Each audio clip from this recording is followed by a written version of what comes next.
قال الله تعالى في مواد آخر وجزاؤهم بما صبروا جنة وحريرا متكئين فيها على الأرائك لا يرون فيها شمسا ولا زمهريرا ودانية عليهم ظلالها وذللت قطوفها تذليلا. ہر قسم کی حمد و ثنا، تعریف و توصیف بڑائی اور کبریائی لائق اور زیبا ہے صلی اللہ رب العالمین کے لیے جو ہم سب کا خالق و مالک ہے. درود و سلام کے پیشبان نذرانے اور ذات مقدسہ مطہرہ پر جو ہم سب کے بیچ رشد و ہدایت بنا کر کے بھیجے گئے، جن کا نام نامی اسم گرامی احمد مجتبیٰ محمد مصطفیٰ صلی اللہ علیہ وسلم. میرے بھائیوں اور بزرگوں، خطبہ مسنون کے بعد قرآن حکیم کی جو آیتیں میں نے تلاوت کی ہیں وہ سورہ دہر کی آیت نمبر 12 سے اور آیت نمبر 13 و 14 اور وقت ملا تو اس سے اور زیادہ آیتوں کا تبصرہ میں کرنے کی کوشش کروں گا. اللہ ہم سب کو اس پر عمل کرنے کی، اس پر یقین کرنے کی توفیق عطا فرمائے. میرے بھائیوں اور بزرگوں، پردہ نشین ماں اور بہنوں، میرا خیال ہے کہ یہ چوتھا خطبہ ہے جمعہ کا جو میں اللہ کے مہمان خانے یعنی جنت کا تذکرہ کر رہا ہوں. اور اللہ تعالیٰ ہمیں مکمل طور پر قرآن و سنت سے جو ثابت شدہ دلائل ہیں جنت کے تعلق سے ان پر ہمیں یقین کرنے کی توفیق عطا فرمائے. پچھلے 3-4 خطبوں سے آپ سب یہ جانتے ہیں کہ جنت کے اندر جو نعمتیں ہوں گی میں ان کا تذکرہ کرنے کی کوشش کر رہا ہوں. جنت میں بیویاں کیسی ہوں گی، جنت کے اندر جوانی کیسی ہوگی، جنت کے اندر باغات کیسے ہوں گے. اور میں نے پچھلے خطبے میں ان آیتوں کے تعلق اس حدیث صحیح مسلم کے حدیث کے تعلق سے میں نے آپ حضرات کے سامنے رکھا تھا کہ جنت کے اندر جو برتن والے باغ ہوں گے جنہیں میں نے کچن کہا تھا اپنی زبان میں. اچھا، کچن سن کر عورتوں کے اندر یہ چیز پیدا ہوتی ہے کہ کہیں ایسا تو نہیں ہے کہ جنت کے اندر بھی ہمیں کھانا پکانا پڑے. جنت کا معاملہ ایسا نہیں ہے. جنت کے اندر تکلیف کا نام و نشان نہیں ہے. جنت کے اندر جو 2 باغ ہوں گے، اس میں ایک میں چاندی کے برتن، ایک میں سونے کے برتن. اس سے مراد اس حدیث سے یہ ہے، رسول اللہ صلی اللہ علیہ وسلم کا منشا یہ ہے کہ آدمی جنت کے اندر اللہ رب العالمین اس کے دل سے تعلق جوڑ دے گا. دل کے اندر اڑتا ہوا پرندہ، اڑتی ہوئی چڑیا اگر سامنے سے نکلی، آدمی کے دل میں آیا کہ میں اس کے کباب کھاؤں گا تو اس کے کباب سامنے آئیں گے. لیکن اگر دل میں خیال آیا کہ میں چاندی کے برتن میں کھاؤں گا یا سونے کے برتن میں کھاؤں گا تو سونے کا برتن یا چاندی کا برتن ان کے سامنے آئے گا. اور وہ اس باغ کا ایک درخت رسول اللہ صلی اللہ علیہ وسلم فرماتے ہیں اس کا سایہ اتنا بڑا ہوگا کہ اگر کوئی بہت تیز دوڑنے والا گھوڑا 100 سال تک دوڑتا رہے تب اس کے سائے کے آنکھ تک پہنچے گا. یہ صحیح مسلم کی روایت ہے. یہ کوئی کہانی نہیں ہے، یہ مسلم شریف ہے، کہانی شریف نہیں. سمجھ رہے ہیں بات کو؟ یہ رسول اللہ صلی اللہ علیہ وسلم کی حدیث ہے. اور آج میں تذکرہ کرنے کی کوشش کر رہا ہوں سورہ دہر کی ان آیتوں کا. اللہ رب العالمین نے فرمایا کہ وَجَزَاهُمْ بِمَا صَبَرُوا جَنَّةٌ وَحَرِيرًا، اور انہیں ان کے صبر کے بدلے جنت میں ریشمی لباس اللہ تعالیٰ کا فرمایا. ریشمی لباس، چکنا ریشمی لباس جسے اللہ رب العالمین نے مرد کے لیے دنیا کے اندر حرام کیا ہے. رسول اللہ صلی اللہ علیہ وسلم نے فرمایا کہ میری امت کے مردوں پر 2 چیزیں حرام کر دی گئی ہیں، ایک ریشم اور دوسرے سونا. سونا مرد نہیں پہن سکتا، سونے کی کوئی چیز. ریشم کا کپڑا مرد نہیں پہن سکتا، لیکن ریشم کے سونے اور ریشم میں فرق یہ ہے کہ سونا 1 گرام بھی 1 ماشا بھی مرد نہیں پہن سکتا. لیکن ریشم کے بارے میں رسول اللہ صلی اللہ علیہ وسلم نے فرمایا، صحیح مسلم کی حدیث ہے کہ اس میں رسول اللہ صلی اللہ علیہ وسلم نے گنجائش رکھی کہ اگر ایسے بتایا رسول اللہ صلی اللہ علیہ وسلم نے کہ اگر یہ 5 انگلی کے برابر اگر کوئی ڈیزائن بنی ہے کپڑے میں ریشم کی تو وہ مرد پہن سکتا. اگر 5 انگل کے برابر کوئی ڈیزائن اس کے کرتے میں یا اس کے کوئی چیز میں ریشم سے بنی ہوئی ہے تو اسے مرد پہن سکتا ہے. البتہ ریشم کا پورا لباس نہیں پہن سکتا، عورت پہن سکتی ہے. تو فرمایا کہ جنت کے دنیا کے اندر جن چیزوں کو اللہ نے حرام کیا ہے انہی چیزوں کو جنت کے اندر اللہ رب العالمین نے رکھا. جنت بدلہ ہے ہر چیز کا. اچھا، اسی لیے فرمایا کہ وَجَزَاهُمْ بِمَا صَبَرُوا جَنَّةٌ وَحَرِيرًا، جنت کے دنیا کے اندر جنہوں نے صبر اس بات پر کہ دنیا کے اندر شراب حرام ہے، شراب سے بچے، ریشم حرام ہے، ریشم سے بچے، مرد کے لیے سونا حرام ہے، سونے سے بچے، اور اسی طریقے سے جتنی چیزوں کو اللہ نے حرام کیا ان تمام چیزوں سے بچے اور صبر کرتے رہے۔ تو فرمایا کہ اس کا بدلہ ہے جنت میں ریشمی لباس اللہ تعالیٰ عطا فرمائے گا۔ اور متکئین فیہا علی الارائک لا یرون فیہا شمسا ولا زمہریرا، یہ وہاں تختوں پر تکیے لگائے بیٹھے ہوں گے، نہ وہاں سورج کی گرمی ہوگی، نہ آفتاب کی گرمی ہوگی، اور نہ دیکھیں گے نہ جاڑے کی سختی ہوگی۔ دیکھیں دونوں چیزیں انسان کو زیادہ نہیں برداشت۔ آدمی اب اس وقت سخت گرمی کا موسم ہو رہا ہے، ہم لوگ جو دھوپ میں کام کرتے ہیں ہم لوگوں سے پوچھو یہ دھوپ کی قیمت کیا ہو؟ میرے بھائیوں، اللہ رب العالمین نے اسے فرمایا کہ ان تمام چیزوں پر، جیسے کہ آدمی دھوپ میں نہ جائے، حلال حرام کو چھوڑ کر جو چاہے وہ کمانا شروع کر دے، چاہے وہ حلال ہو وہ حرام ہو، حرام روزی اختیار کرے، دھوپ نہ لگے، آدمی کو 2 نمبر دھندا کرنا شروع کر دے۔ لیکن حلال کمانے کے لیے دھوپ میں گرمی میں جو محنت کرنا پڑتا ہے، اس کا بدلہ اللہ رب العالمین نے فرمایا کہ لا یرون فیہا شمسا ولا زمہریرا، نہ تو سورج کی گرمی جنت کے اندر ہوگی، نہ تو جاڑے کی سختی، جیسے جنوری اور دسمبر کے اندر جو جاڑے کی سختی ہوتی ہے جس کی وجہ سے آدمی کانپنے لگتا ہے، نہ تو سردی کا جو ہے سختی ہوگی، نہ تو آفتاب کی گرمی جنت کے اندر ہوگی۔ یعنی ایک ایسا موسم ہوگا جسے آپ یہ کہتے ہیں، ہم اس کی مثال تو نہیں دی جا سکتی ہے، لیکن آپ یہ سمجھ لیں ہمارے یہاں جیسے موسم ہوتا ہے، اکتوبر کا مہینہ ہوتا ہے، نومبر کا ہوتا ہے، نہ گرمی ہوتی ہے نہ سردی ہوتی ہے، یہ میں نے سمجھانے کے لیے بول رہا ہوں۔ اللہ کی جنت کی مثال دنیا کے اندر نہیں بیان، کیسا موسم ہوگا، نہ گرمی ہوگی نہ جنت نہ ٹھنڈی ہوگی، اللہ تعالیٰ ایک عجیب و غریب موسم جنت کے اندر رکھے گا۔ اور فرمایا کہ ودانیۃ علیہم ظلالھا وذللت قطوفھا تذلیلا، ان جنتوں کے سائے ان پر جھکے ہوئے ہوں گے، سائے جھکے ہوں گے۔ اور دوسری جگہ قرآن حکیم کے اندر فرمایا کہ قطوفھا دانیہ، ان کے پھل ان کی مسحریوں پر جھکے ہوئے ہیں ان کے پھل، اور اگر دل میں خیال آیا کہ یہ چھلا ہوا ہوگا تو وہ پھل چھل جائے گا۔ اور جنتیوں کو جنت کے اندر تکلیف کا نام و نشان نہیں، کوئی چیز کی تکلیف نہیں۔ اور فرمایا کہ وَيُطَافُ عَلَيْهِمْ بِآنِيَةٍ مِّن فِضَّةٍ وَأَكْوَابٍ كَانَتْ قَوَارِيرَ، اور ان پر چاندی کے برتنوں اور جاموں کا دور کرایا جائے گا، اور جو شیشے کے ہوں گے ان کے، یعنی جو ہے چاندی کے برتنوں، جیسے کہ حدیث کے اندر ذکر ہے باغ ہوگا جس میں جنت کے چاندی کے برتن ہوں گے۔ اس آیت کریمہ کے اندر بھی یہ آیت نمبر 15 ہے سورہ طہر کی، فرمایا کہ چاندی کے برتنوں اور جاموں کا دور کرایا جائے گا۔ جام، جیسے دنیا کے اندر آدمی پارٹی کرتا ہے کہ جام ہو جائے، تو اسے اللہ رب العالمین نے حرام کیا، لیکن جنت کے اندر وہ تمام چیزیں ہوں گی، وہ شراباً طہورا ہوگا، جس کے پینے سے لا یصدعون عنہا ولا ينزفون، نہ تو سر میں درد ہوگا نہ عقل میں فطور پڑے گا۔ اور فرمایا کہ قواریر من فضة قدروها تقدیرا، شیشے کے بھی چاندی کے بھی ہوں گے، جو جن کے ساقی نے اندازے سے نام رکھا ہوگا، ایک اندازے سے پلانے والا ایک اندازے سے نام رکھا ہوگا کہ آپ کتنا پی سکتے ہیں، اتنا وہ پیک بنا کر آپ کے سامنے پیش کریں۔ جنت کے اندر جنت کی نعمتوں کا تذکرہ نہ ختم ہونے والا باب ہے جس کو میں نے چھیڑا۔ اگر اس کو بیان کیا جائے 1 سال تک میں اسی موضوع پر خطبہ دے سکتا ہوں، پھر بھی اس کا حق نہیں ادا ہو سکتا جتنا قرآن و سنت کے اندر اس کا ذکر ہے۔ فرمایا کہ وَيَسْقَوْنَ فِيهَا كَأْسًا كَانَ مِزَاجُهَا زَنْجَبِيلًا، اور انہیں وہاں جام پلائے جائیں گے جن کی آمیزش زنجبیل کی ہوگی۔ زنجبیل ایک شربت کا نام ہے جو دنیا کے اندر بڑا ہی فائدہ مند اور بہت زیادہ ہاضمے والا ہوتا ہے، جو سونٹ اور گڑ سے بنایا جاتا ہے۔ اور فرمایا عَيْنًا فِيهَا تُسَمَّىٰ سَلْسَبِيلًا، جنت کے ایک نہر سے جس کا نام سلسبیل ہے، وہ نہر ہوگی زنجبیل شربت کا، وہ نہر ہوگی۔ اور فرمایا کہ وَيَطُوفُ عَلَيْهِمْ وِلْدَانٌ مُّخَلَّدُونَ إِذَا رَأَتْهُمْ حَسِبْتَهُمْ لُؤْلُؤًا مَّنثُورًا، فرمایا کہ جو ہے ان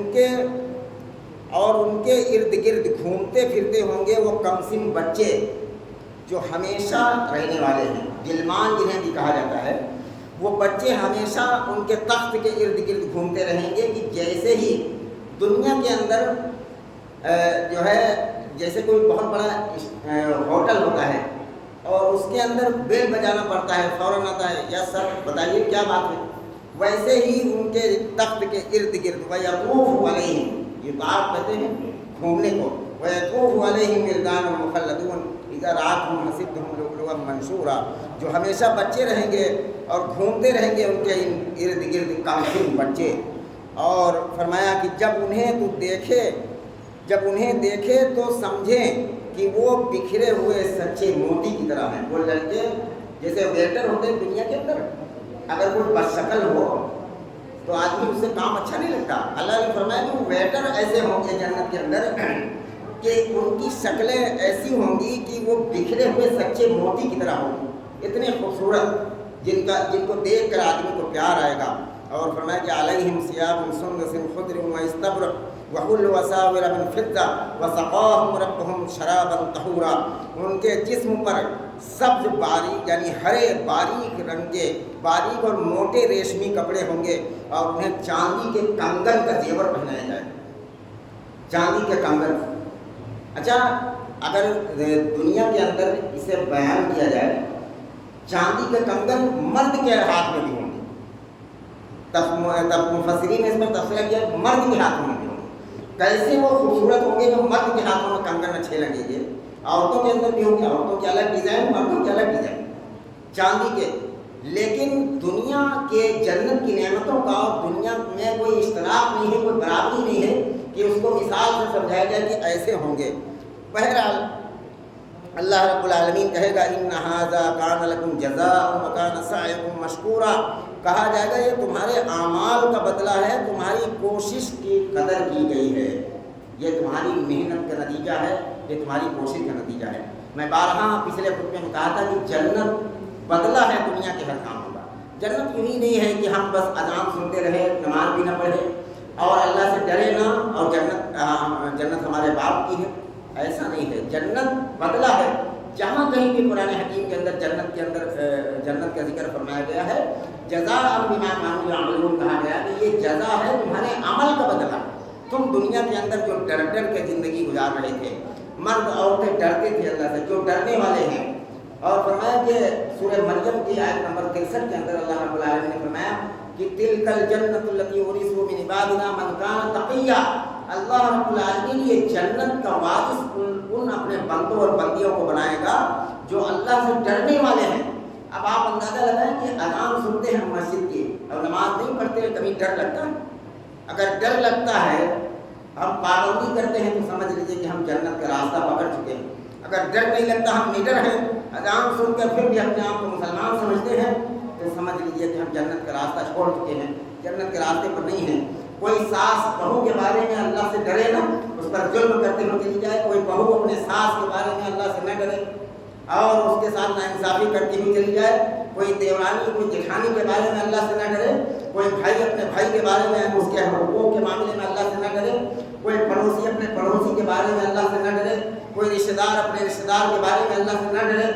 اگر یہ ڈر نکل جائے تو انسان کے اندر سے جنت کا راستہ نکل چکا ہے، وہ جنت کے راستے پر نہیں ہے۔ بہرحال اپنے آپ کو کچھ بھی سمجھتا رہے، لیکن جنت کے راستے پر، جنت کا راستہ میں نکال من کان تقیا، ان بندوں اور بندیوں کے لیے ہے جو ڈرتے ہیں اللہ سے، ہر معاملے میں ڈرتے ہیں کہ کہیں یہ بول ہمارا غلط نہ ہو جائے، کہیں یہ بات ہماری غلط نہ ہو جائے، کہیں اس جملے سے کسی کی بے عزتی نہ ہو جائے، کہیں ہمارے ان جملے سے کسی کی حقارت نہ ہو جائے، کہیں کوئی ذلیل اور رسوا نہ ہو جائے ہمارے اس بات کی وجہ سے، اس عمل کی وجہ سے۔ ان تمام چیزوں میں اللہ سے جو ڈرتا رہے، انہی لوگوں کو اللہ تعالیٰ جنت کا وارث بنائے گا۔ اچھا پچھلے خطبہ میں نے تذکرہ کیا کہ جنت کی جو بیویاں ہوں گی وہ کیسی ہوں گی کہ اگر آسمان سے جھانک لے تو پوری دنیا زمین کے چپے چپے کو اس کی چہرے کی رونق روشن کر دے، پوری دنیا نور سے بھر جائے، پوری دنیا میں اجالا ہو جائے، چاند اور سورج کی روشنی پر غالب آ جائے۔ یہ رسول اللہ صلی اللہ علیہ وسلم نے بتایا۔ ایسی بیویاں، جب ان کے ایسی بیویوں کے سامنے مرد کیسا ہو؟ اب ہم جیسے لوگوں کا کھٹے جیسا ہوں اور پوری دنیا کو روشن کر دینے والا چہرہ سامنے ہو، شوہر کیسا ہو اس ایسی بیوی کے مقابلے میں؟ ایک سوال ہے آدمی کے ذہن میں پیدا ہوتا ہے، ہم لوگوں کا کیا حال ہوگا؟ اس کا بھی حل اللہ کے حبیب صلی اللہ علیہ وسلم نے بتایا۔ بعض لوگوں نے اس میں جھوٹی کہانی بتائی کہ جنتیوں کو اللہ تعالیٰ حسن یوسف عطا کرے گا۔ یوسف علیہ السلام کی خوبصورتی آپ مشہور ہے کرتے ہیں، پوری دنیا میں سب سے زیادہ حسین و جمیل، سب سے زیادہ خوبصورت اور خوبصورتی کا تذکرہ قرآن حکیم کے اندر موجود ہے یوسف علیہ السلام۔ مصر کی عورتوں نے جب بادشاہ عزیز کی بیوی کو تانا دیا کہ تم اپنے غلام پر عاشق ہو گئے، تو کہا کہ اس غلام کو بلاتے تمہاری دعوت ہے۔ ایک پھل کی ٹوکری رکھی گئی، چھری پکڑا دیا انہوں نے، اور یوسف علیہ السلام کو جب بلایا گیا تو ان عورتوں نے اپنی انگلیاں کاٹ لی، اور یوسف علیہ السلام کی طرف سے نظر نہیں ہٹی، انگلیاں کاٹ لی، اور فرمایا کہ ان ھذا الا ملک کریم، یہ کوئی بزرگ فرشتہ لگ رہا ہے، انسان تو نہیں ہے۔ یوسف علیہ السلام کی خوبصورتی، لیکن جو ہے رسول اللہ صلی اللہ علیہ وسلم، ہم سب کے آقا جناب محمد رسول اللہ صلی اللہ علیہ وسلم کی خوبصورتی کا عالم یہ ہے کہ اما عائشہ رضی اللہ عنہ کی صحیح بخاری کے اندر روایت ہے، اما عائشہ فرماتی ہیں کہ اے لوگوں، ایک وہ چاند ہے جو آسمان پر تمہیں نظر آتا ہے، ایک میرا چاند ہے جو عشاء کے بعد میرے بستر پر آتا ہے۔ کبھی غور کیا ہے کہ میرا چاند زیادہ خوبصورت ہے یا تمہارا چاند زیادہ خوبصورت ہے؟ لوگوں نے کہا کہ اماں کس چاند کی بات کر رہے ہو؟ تو اماں عائشہ رضی اللہ عنہ نے کہا کہ میرا چاند وہ ہے جو عشاء کی نماز کے بعد میرے بستر پر آتا ہے، وہ ہے محمد مصطفیٰ صلی اللہ علیہ وسلم۔ حسن یوسف جب بے نقاب ہوا تو مصر کی عورتوں نے اپنی انگلیاں کاٹ لی، لیکن حسن مصطفیٰ جب بے نقاب ہوا تو لوگوں نے اپنے سر کٹوا دیے۔ میرے بھائیوں، لیکن اس کا کہیں بھی تذکرہ موجود نہیں ہے حدیث کے اندر کہ اللہ رب العالمین حسن یوسف عطا فرمائے گا، لیکن ان کی خوبصورتی کا تذکرہ اللہ کے حبیب صلی اللہ علیہ وسلم نے فرمایا کہ جنت کے اندر جب سب سے پہلا گروہ جائے گا جنت کے اندر، ان کے چہرے 14ویں چاند کے مانند چمکتے ہوئے ہوں گے۔ یہ صحیح مسلم کی روایت ہے کہ جنت کے اندر جو سب سے پہلا گروہ جنت کے اندر داخل کیا جائے گا، ان کے چہرے 14ویں چاند کی طرح چمکتے ہوئے ہوں گے، اور دوسرا گروہ جو داخل کیا جائے گا تو آسمان پر جو سب سے زیادہ چمکنے والا ستارہ ہے اس کے مانند ان کے چہرے چمکدار ہوں گے۔ اور فرمایا رسول اللہ صلی اللہ علیہ وسلم نے کہ جنتیوں کو نہ تو پیشاب لگے گا، نہ تو پاخانہ لگے گا، اور نہ تو بلغم تھونکیں گے، اور نہ جو ہے ان کے تھونک آئے گا۔ اللہ رب العالمین ان تمام چیزوں سے ان کو پاک رکھے گا۔ ایک صحابی نے عرض کیا، یا رسول اللہ بتائیے کہ پھر جو کھائیں گے جنتی ان کے ہاضمے کا، ان کا کیا معاملہ ہوگا؟ تو رسول اللہ صلی اللہ علیہ وسلم نے فرمایا کہ ان کے لیے ایک ڈکار ہے، اس ڈکار کی وجہ سے وہ تمام چیزیں ہضم ہو جائیں گی۔ دنیا کے اندر یہ کوڑا کباڑا ہے جو ہم سیب، انار اور انگور یہ کھا رہے ہیں، کوڑا کباڑا ہے، اس کی وجہ سے آدمی کو لیٹرین جانا پڑتا ہے، بیت الخلاء جانا پڑتا ہے، لیکن جنت کے اندر اوریجنلٹی ہے، اوریجنل ہر چیز ہے، اس کے لیے صرف ایک ڈکار کافی ہے۔ اور فرمایا کہ وہ جو اچھا آپ کو یاد ہوگا کہ پچھلے خطبے میں نے ذکر کیا تھا کہ ایک حدیث کے اندر ہے کہ جنتیوں کے بدن پر بال نہیں ہوں گے، بالکل چکنا بدن ہوگا، اور میں نے اس پر بغیر جانے تبصرہ کیا تھا کہ کیا سر کے بال بھی نہیں ہوں گے؟ سر کے بال کو انسان کی خوبصورتی ہے، داڑھیاں نہیں ہوں گی، بدن پر روئیں نہیں ہوں گے، لیکن کیا سر کے بال نہیں ہوں گے؟ عورت چاہے کتنی خوبصورت ہو، اس کے بال بنا دیے جائے، مونڈا کر دیا جائے، اور اس کی خوبصورتی ساری چلی جائے گی۔ تو اب یہاں پر ذکر اس چیز کا ہے۔ میں سوچ رہا تھا کہ میں نے تبصرہ کیا لیکن اس کو مدلل کیسے کروں۔ میں نے کل سے آپ تک ڈھونڈا تو روایت صحیح مسلم کے اندر ملی کہ سر پر بال ہوں گے جنت۔ سر کے بال نہ ہونے کی وجہ سے تو انسان کی ساری خوبصورتی چلے گی جائے، اس لیے کہ جہاں کنگھی کا ذکر ہے ظاہر ہے کہ بال وہاں پر ہوں گے۔ کنگھی کا ذکر دلیل اس کی یہ ہے، فرمایا رسول اللہ صلی اللہ علیہ وسلم نے کہ وہ جنتیوں کی کنگھی سونے کی ہوگی۔ اب اس حدیث سے یہ بات بالکل دلیل کے طور پر ثابت ہو گئی کہ سروں پر بال ہوں گے، عورتوں کے بھی مردوں کے بھی، اس لیے کہ کنگھی تبھی ضرورت پڑے گی جب سر میں بال ہوں گے۔ اور سر میں کنگھی کرنا رسول اللہ صلی اللہ علیہ وسلم کو اتنا زیادہ محبوب تھا، بعض لوگ بال تو رکھ لیتے ہیں لیکن ایک بھوت کی طرح بنے رہتے ہیں، الجھے بال، رسول اللہ صلی اللہ علیہ وسلم نے اسے بہت ناپسند کیا۔ حتیٰ کہ رسول اللہ صلی اللہ علیہ وسلم جب اعتکاف میں ہوتے تھے تو مسجد نبوی شریف کی کھڑکی سے اپنا سر نکالتی اور اما عائشہ رضی اللہ عنہا ان کے سر میں کنگھی کرتی۔ اعتکاف کی حالت میں بھی رسول اللہ صلی اللہ علیہ وسلم نے اپنے سر کے بالوں میں کنگھی، بال رکھے جائے اور انہیں کنگھی کی جائے، یہ سنت رسول اللہ ہے۔ کوئی عورت اپنے بالوں میں کنگھی نہیں کرتی تو رسول اللہ صلی اللہ علیہ وسلم کی سنت کو ترک کرتی. کوئی مرد ایسے بھالوں کی طرح بال رکھائے ہوئے ہے اور اس کو کنگھی کر کے ٹھیک نہیں کرتا تو سمجھ لیجیے کہ وہ رسول اللہ صلی اللہ علیہ وسلم کی سنت کو ترک کرے گا. کنگھی کرنا سنت موقدہ ہے. بال رکھے جائے, کنگھی بھی کی جائے, اس لیے کہ تاکہ آدمی کا چہرہ خوبصورت لگے اور مجنوں کی طرح بھوت کی طرح انسان کا چہرہ نہ لگے. اس چیز کو منع کیا گیا. فرمایا سونے کی کنگھی اور جسم سے کستوری جیسی خوشبو آ رہی ہوگی اور ان کی انگیٹھیاں ہوں گی. جنت میں ایک انگیٹھی ہوگی, اسے آپ کہہ لیجیے لبان دان. تو اللہ کے حبیب فرماتے ہیں کہ اس انگیٹھی میں عود سلگ رہا ہوگا. عود دنیا کی سب سے مہنگی خوشبو ہے. دنیا کی سب سے مہنگی خوشبو, اتنی مہنگی خوشبو دنیا کے اندر ہوتی ہے. عود سلگ رہا ہوگا ان کی انگیٹھیوں میں. اور فرمایا کہ ان کے پاس موٹی بڑی بڑی آنکھوں والی بیویاں ہوں گی اور سب کے اخلاق اللہ تعالیٰ جنت کے اندر ایک جیسے کرتے ہیں. جیسے آپ دنیا میں دیکھتے ہیں کہ پتہ چلا گھر کے اندر تین بیٹے ہیں, 3 بہویں ہیں. ایک ذرا گھومنے جاتی ہے, ایک ذرا منہ سکوڑ کے بات کرتی ہے, ایک ذرا مسکرا کر بات کرتی ہے. گھر کے لوگوں کے لیے یہ ذرا عجیب لگتا ہے. تو اللہ کے حبیب صلی اللہ علیہ وسلم نے فرمایا کہ جنت کے اندر سب کے اخلاق بھی ایک جیسے ہوں گے, سب مسکرا کر بات کریں گے, سب ایک جیسے. کسی کو اگر غصہ ایک آدمی کو نہیں آئے گا تو سامنے والے کو بھی غصہ نہیں آئے گا. جنت کے اندر سب کے اخلاق ایک جیسے. اور اللہ کے حبیب فرماتے ہیں کہ سب کی شکل و صورت حضرت آدم علیہ السلام سے ملتی جلتی ہوگی. اور اس لیے کہ دنیا کے اندر آب و ہوا کی وجہ سے, ہر جگہ کی علاقے کی وجہ سے شکلیں مختلف ہو گئی ہیں. آپ دیکھیے کہ نیپال کے لوگوں کی شکلیں الگ طرح کی گئی ہیں, نیوزی لینڈ کے لوگوں کی شکلیں الگ طریقے کی ہیں, اور اسی طریقے سے ہر ملکوں کی شکلیں الگ الگ. وہاں کی آب و ہوا کی وجہ سے ان کی شکلیں, ان کے بالوں کی بناوٹ الگ ہو گئی ہے. لیکن اللہ تعالیٰ جنت کے اندر سب کو آدم علیہ السلام کے شکل کے مشابہ کر دے گا اور ان کے بدن کی لمبائی 60 ہاتھ ہو جائے گی. یہ صحیح بخاری کے اندر حدیث نمبر 3323 نمبر پر یہ روایت موجود ہے. آخری بات عرض کر رہا ہوں کہ جنت کے اندر, میں نے پچھلے خطبے میں وہ حدیث بھی بیان کی تھی کہ جنت کے اندر 30 یا 35 سال کی جوانی رہے گی اور مرد عورتیں دونوں ہمیشہ جوان رہیں گے اور کبھی بوڑھے نہیں ہوں گے, کبھی بیمار نہیں ہوں گے.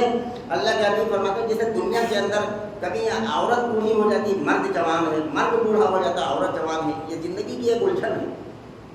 قریب بہت سارے 100 میں سے 10% لوگوں کی یہ کہانی. مرد بوڑھا ہو گیا, عورت جوان ہے, عورت بوڑھی ہو گئی, مرد جوان ہے. یہ کبھی کبھی بہت دقتیں کا سامنا کرنا پڑ جاتا ہے. تو اللہ کے حبیب صلی اللہ علیہ وسلم فرمایا جنت میں تکلیف کا نام و نشان نہیں ہے. 30 یا 35 سالہ جوانی وہ ہمیشہ اسی طریقے سے برقرار رہے گی, کبھی کم و بیش نہیں ہوگا. اور فرمایا کہ جنت میں خیمے ہوں گے, اور جانتے ہو وہ خیمے کیسے ہوں گے؟ لمبائی, اب خیمے کہہ لیجیے, انہیں بیڈ روم کہا جائے آپ کی زبان میں تو بہت صحیح ترجمہ ہے اس کا. فرمایا کہ جنت کے اندر خیمے ہوں گے جن کی لمبائی 60 میل ہوگی, جن کی لمبائی, اور وہ تراشے ہوئے موتیوں سے بنے ہوں گے. ایسا جو ہے اس میں بیڈ روم ہوگا, ایسا وارڈروب بنا ہوگا کہ ان میں جو ہے 60 میل کی لمبائی اور تراشے ہوئے موتیوں سے بنے ہوں گے. اور فرمایا کہ ان میں ان کی بیویاں رہیں گی اور جنتی ان خیموں میں اپنی بیویوں سے ملنے باری باری جائے گا, لیکن ایک بیوی دوسرے بیوی کے بستر کو نہیں دیکھ سکے گی. اللہ تعالیٰ ایسے خیمے تیار کر رکھا ہے اللہ رب العالمین نے. یہ صحیح مسلم کی حدیث نمبر 2838 نمبر کی روایت ہے. اس کے اندر اللہ کے حبیب صلی اللہ علیہ وسلم نے اس کی پیشن گوئی فرمائی. لیکن میرے بھائیوں, یہ جنت کا تذکرہ تھا جسے سن کر ہر آدمی محسوس کرتا ہے کہ جب کسی کے دل میں تمنا ہے کہ ہمیں جنت کے اندر نہ داخل کیا جائے. ہر شخص کے اندر یہ تمنا ہے اور ہر شخص, ہر مرد عورت یہ چاہتا ہے. لیکن اس کے لیے اللہ رب العالمین نے جہاں بھی کہا وہ یہی کہا تلک الجنۃ التی نورث من عبادنا من کان تقیا. ہم اپنے بندوں اور بندیوں میں سے ان لوگوں کو جنت کے اندر داخل کریں گے جو ڈرنے والے ہیں, ہر معاملات میں ڈرتے, اللہ کے ساتھ شرک نہ ہو جائے, کہیں ہم رسول اللہ صلی اللہ علیہ وسلم کے طریقے سے ہٹ کر کوئی دین کا کام نہ کرنے لگے, کہیں ایسا نہ ہو جائے کہ ہم پر جہنم واجب ہو جائے. تو میں اس چیپٹر کو کلوز کرتا ہوں اور اس کو ختم کرتا ہوں. آئندہ انشاءاللہ میں جہنم کا تذکرہ کرنے کی کوشش کروں گا. لیکن بس یہ ہے کہ قرآن حکیم کے اندر جہاں بھی کہا گیا وہ یہی کہا گیا کہ یہ تمہارے عمل کا بدلہ ہے جو جس کے بدلہ جنت ہے. تو دنیا کے اندر ہم عمل کرنا سیکھ جائیں, اپنی خواہشوں پر ہم لگام لگانا سیکھ جائیں. جیسے اذان ہوئی, اب آدمی لیٹا ہے, نہیں دل چاہتا, لیکن دل چاہے نہ چاہے تب بھی اللہ کے حکم کی پابندی کرنا ہے. اس کا نام ہے صبر کرنا, اس کا نام ہے جدوجہد کرنا, اپنے دلوں پر حکومت کرنا. دل چاہے تو کرنا ہے, نہ دل چاہے تو کرنا ہے. یہ سمجھ کر کرنا ہے کہ اللہ کا حکم ہے. طبیعت خراب ہے تب بھی کرنا ہے, طبیعت ٹھیک ہے تب بھی کرنا ہے, کام میں پھنسے ہیں تب بھی کرنا ہے, اور فری ہے تب بھی کرنا ہے. ہر حال میں اللہ کے حکم کی پابندی کرنا ہے. رسول اللہ صلی اللہ علیہ وسلم کی سنت کو سیکھ کر اس پر عمل کرنا ہے. اگر جنت میں جانا ہے تو ہمارے اندر ڈر پیدا ہو جائے, پیٹھ پیچھے کسی کی ایسی بات نہ کہی جائے جس کی وجہ سے وہ سننے پر اس کے دل کو تکلیف پہنچے. اسی طریقے سے گھروں کے اندر اگر عورتیں اس بات کا لحاظ رکھیں کہ کئی عورتیں گھر کے اندر ہیں, ایک دوسرے کی سے کسی کی تکلیف نہ پہنچے, ہر ایک سے آرام پہنچ جائے, ہماری وجہ سے کسی کا دل نہ دکھے. اگر عورتوں کے اندر یہ ڈر پیدا ہو جائے, ہم اللہ کی قسم کھا کر کہتے ہیں کہ گھر کے ماحول کو پورا بدل کر رکھ دیں گے اگر عورت چاہے. میں نے آپ کو یاد ہوگا, میں نے پچھلے خطبے میں کہا تھا کہ گھنٹوں کی تقریریں اور گھنٹوں کا سمجھانا بجھانا اتنا اثر نہیں کر سکتا ہے جتنا اگر ایک عورت چاہے کہ ہم اپنے گھر کو بدلنا چاہتے ہیں تو عورت بدل سکتی ہے. عورت بچوں کو نماز کے ٹائم ڈانٹے کہ چلو مسجد نماز کا وقت ہو گیا ہے, اپنے شوہر کو جگائے, اپنے شوہر کو اٹھائے کہ بھائی نماز کی پابندی کرو. تو میرے بھائیوں, گھنٹوں کو مولوی صاحب تقریر کریں گے اتنا اثر نہیں ہوتا ہے جتنا بیگم صاحبہ کے ایک جملے کا اثر ہوتا ہے کہ بھائی مونی کے پاپا تم نماز نہیں پڑھتے ہو, جہنم کے اندر جاؤ گے, جائے نماز کیوں نہیں پڑھتے ہو. اگر گھر میں عورتیں یہ کہنا شروع کرتے ہیں گھر جنت کا باغ بنے گا, جنت کے گھر کے اندر چین و سکون آئے گا, گھر کے اندر برکتیں آئیں گی. اور ایک آخری بات کر کے عرض کرتا ہوں کہ مرد کیسے گھر کو جنت بنائے, اسے صرف اگر ایک جملہ یاد رہے تو بہت ساری چیزیں بدل سکتی ہیں. حضرت انس بن مالک رضی اللہ تعالیٰ عنہ روایت کرتے ہیں, رسول اللہ صلی اللہ علیہ وسلم نے فرمایا کہ مرد جب باہر سے کام کاج سے آئے, اپنے باہر کے سارے ٹینشن, کام میں گھاٹا ہوا ہے, نفع ہوا ہے, یا کسی سے کوئی تپا ہوا ہے آدمی, گھر کے سارے ٹینشن باہر رکھ کر جب دروازے کے اندر داخل ہو تو مرد کے ذمے ہے کہ گھر کے اندر مسکراتا ہوا داخل ہو, السلام علیکم ورحمۃ اللہ کہے گھر کے اندر. تو رسول اللہ صلی اللہ علیہ وسلم فرماتے ہیں کہ گھر کے اندر اس سے برکت آئے گی. تجربہ کر کے دیکھو, کوشش کرو انشاءاللہ. ہم گھر کے اندر جب داخل ہوں گے تو سلام کرتے ہوئے داخل ہوں گے, اس سے برکتیں آئیں گی گھر کے اندر. برکت کے لیے کیا کرتا ہے, وہ کام کرتا ہے جو نہیں کرنا چاہیے. نہ جانے کن مولویوں کے پاس جاتا ہے, میرے ساتھ تعبیر بنا دیجیے, گھر میں برکت نہیں ہوتی, پورا نہیں ہوتا. رسول اللہ صلی اللہ علیہ وسلم جو تعلیم دیتے ہیں اس پہ عمل نہیں ہوتا. نہ کہیں جانا ہے, نہ کہیں کچھ خرچ کرنا ہے, صرف یہ کرنا ہے کہ گھر کے اندر داخل ہو تو سلام کرتے ہوئے داخل ہو. گھر کے ٹینشن باہر ختم کر دو, گھر کے لوگ تمہیں دیکھ کر مسکرا پڑے. اور اسی طریقے سے عورت کا یہ حق ہے کہ جب شوہر باہر سے آئے تو اسے مسکراتے ہوئے سلام کا جواب دے, اور جب وہ گھر کے باہر جائے تو اللہ کے حبیب صلی اللہ علیہ وسلم فرماتے ہیں کہ عورت پر یہ حق ہے کہ وہ آخری دروازے تک اسے بھیجنے کے لیے آئے اور سلام کرتے ہوئے کوئی ہنسنے والی بات کہہ کر اپنے دروازے سے رخصت ہو جائے, اپنے شوہر کو فی امان اللہ کہہ کے رخصت کر دے. یہ طریقے ہی رسول اللہ صلی اللہ علیہ وسلم کے گھر کے جنت کا باغ بنائے. دنیا ہی کے اندر آپ کو جنت کی لذت ملنے لگے گی اگر رسول اللہ صلی اللہ علیہ وسلم کی تعلیمات گھر کے اندر زندہ ہو جائے. اللہ تبارک تعالیٰ سے دعا ہے کہ جو باتیں کہی سنیں گی اللہ ہم سب کو پر عمل کی توفیق عطا فرما دے. یا رب العالمین, ہم سب کو جب تک زندہ رکھے اسلام پر, جب موت دیجیے تو ایمان پر خاتمہ نصیب فرما. یا رب العالمین, ہم سب کو بلا اپنے کرم سے جہنم کے آگ سے, جہنم کے عذاب سے ہم سب کی حفاظت فرما. قبر کے حشر کے جہنم کے عذاب سے ہم سب کی حفاظت فرما. یا رب العالمین, بلا حساب کتاب کے رب الفطور عطا فرما. یا رب العالمین, ہمیں جو بیمار ہیں گھروں میں, اسپتالوں میں, سب کو شفائے بولی نصیب فرما. یا رب العالمین, جو قرض دار ہیں اللہ ان کے قرضے کی ادائیگی کے غیر سے ساتھ عطا فرما. یا رب کریم, یا رب کریم, جہاں مرد عورتیں سب اللہ آپ کے در کے بھکاری ہیں, جھولیاں لے کر رہے ہیں, اللہ سب کی جھولیوں کو بھر دیجیے, سب کی جائز ضروریاتوں کو پوری فرما, سب کی جائز تمناؤں کو پوری فرما دیجیے.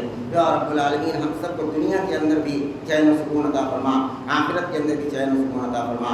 اللہم ربنا آتنا فی الدنیا حسنہ وفی الآخرۃ حسنہ وقنا عذاب النار. عباد اللہ رحمکم اللہ, ان اللہ یأمر بالعدل والإحسان الإحسان وإيتاء ذي القربى وينهى عن الفحشاء والمنكر والبغي يعظكم لعلكم تذكرون واذكروا الله العلي الذين يذكركم ومن يستجب لكم ولذكر الله تعالى أعلى وأولى وأعز وأجل وأتم وأعظم